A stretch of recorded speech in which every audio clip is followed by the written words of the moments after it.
cursive que nous avons lue est une traduction française de la pièce de théâtre Médée, écrite par Sénèque en latin, entre l'an 63 et l'an 64 après Jésus-Christ.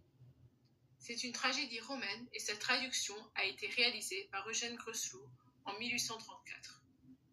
Aujourd'hui, cette œuvre se situe à Paris, à la librairie de L. Hachette ici, boulevard Saint-Germain, numéro 77. Le texte que j'ai choisi de lire est extrait de la première scène du premier acte de l'œuvre, donc il se situe au tout début de l'œuvre. J'ai choisi ce passage pour plusieurs raisons. D'abord, j'ai beaucoup aimé l'évolution du texte. Au début, on comprend que Médée invoque les dieux, mais on n'est pas sûr de la raison. Il faut continuer de lire pendant un certain temps pour comprendre. Elle veut se venger et j'aime le suspense qui mène à cette réalisation. Parce qu'elle veut se venger, le texte est très dramatique et c'est la deuxième raison pour laquelle j'ai choisi ce passage. Je trouve qu'il y avait beaucoup d'émotions à interpréter, la colère, la rage, mais aussi la vengeance, le sentiment de trahison, le malheur et la résolution à la fin. Toutes ces émotions rendent le texte plus émouvant et intéressant. Elles rendent aussi la scène plus vivante, car c'est plus facile d'envisager le personnage de Médée et de comprendre ses situations. J'aime aussi que sa colère est racontée de son point de vue, parce qu'on la voit comme un personnage réel au lieu de l'image d'une femme folle. Enfin, j'ai apprécié le fait que la scène se situe au tout début de l'œuvre, car elle introduit l'histoire. Elle aide à comprendre le reste de l'histoire, donc son point de vue est très important. On comprend pourquoi elle ne choisit pas de tuer Jason, ainsi que son regard envers les enfants, ce qui explique toutes ces actions qui suivent cet extrait. Maintenant, je vais vous lire l'œuvre. Dieu de l'hymen, et toi, Lucine, gardienne du lit conjugal. Minerve, qui enseigna à Tiphys l'art de diriger le navire nouveau sur les flots obéissants. Redoutable roi des profondes mers. Soleil, qui distribue le jour au monde.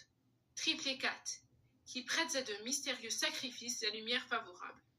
Vous tous, dieux nommés par Jason, et vous, divinité que Médée a droit d'invoquer. Chaos de l'éternelle nuit, région souterraine de l'enfer, ombres impies, souverain de ce royaume funeste, et toi, son épouse, enlevée par un séducteur plus fidèle, je vous invoque d'une voix sinistre. Venez, déesse qui punissez les crimes, venez avec votre chevelure de serpents en désordre, et des torches funèbres dans vos mains sanglantes. Venez tel que vous parut autrefois à mes noces. Apportez-moi la mort pour cette nouvelle épouse, la mort pour son père et pour toute cette race royale, et laissez-moi vous demander un supplice plus terrible pour l'époux.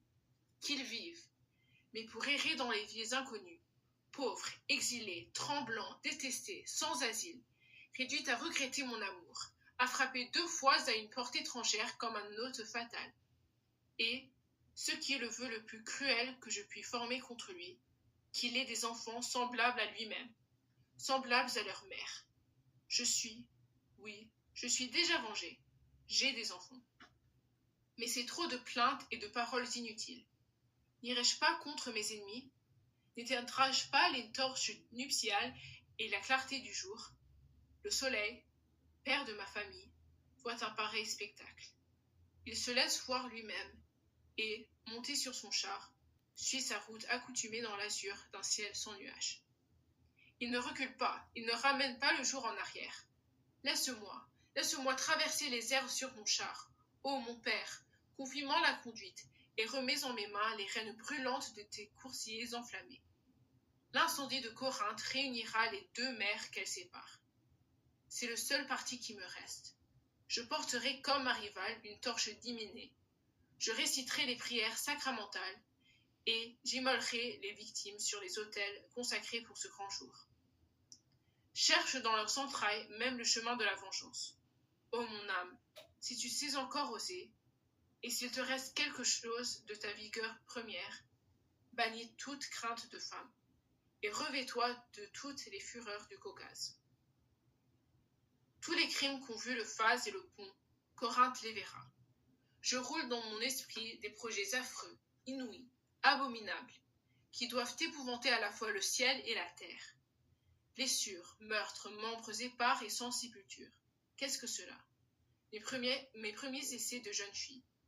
Je veux que ma colère aujourd'hui soit plus terrible. Femme et mère, il me faut de plus grands forfaits. Arme-toi de fureur et prépare tout ce que tu as de rage et de puissance pour détruire. Que le souvenir de ta répudiation soit sanglant comme celui de tes noces. Comment vas-tu quitter ton époux? Comme tu l'as suivi. Abrège ces vains retards. Tu es entré dans ce palais par un crime, c'est par un crime qu'il faut en sortir.